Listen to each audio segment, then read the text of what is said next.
wonderful home with two dedicated and loving parents, one of 5 brothers and sisters. A home where we as children were the focus of my parents' lives, where we regularly attended church, 2 Christian parents who did not drink, they did not smoke, there was no gambling, there was no physical abuse or fighting in the home.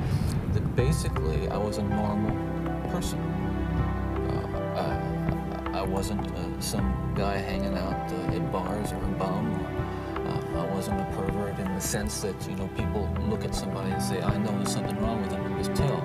I mean, I was essentially a normal person. I had good friends. I led a normal life, except for this one small but very potent and very destructive segment of it that I kept very secret, very close to myself, and didn't let anybody know about it.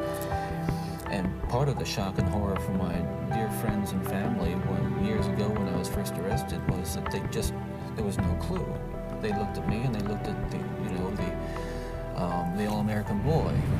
And it happened in stages, gradually. It doesn't necessarily, not to me at least, happen overnight.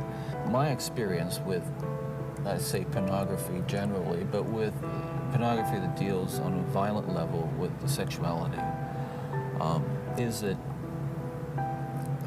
once you become addicted to it, and I look at this as a kind of addiction.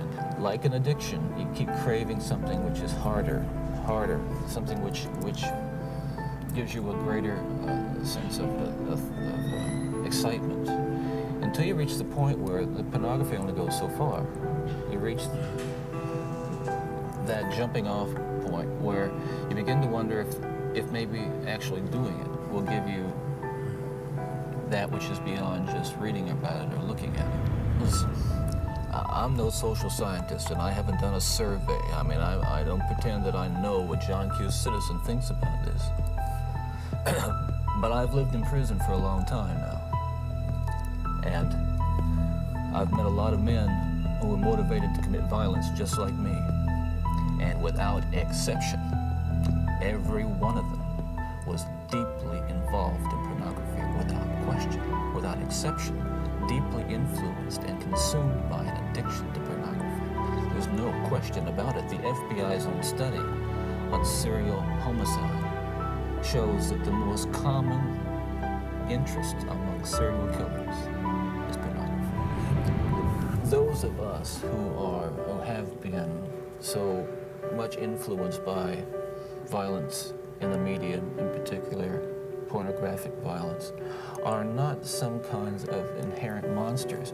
We are your sons and we are your husbands. And we grew up in regular families. And pornography can reach out and snatch a kid out of any house today. He snatched me out of my home. It snatched me out of my home 20, 30 years ago. And as diligent as my parents were, and they were diligent in protecting their children,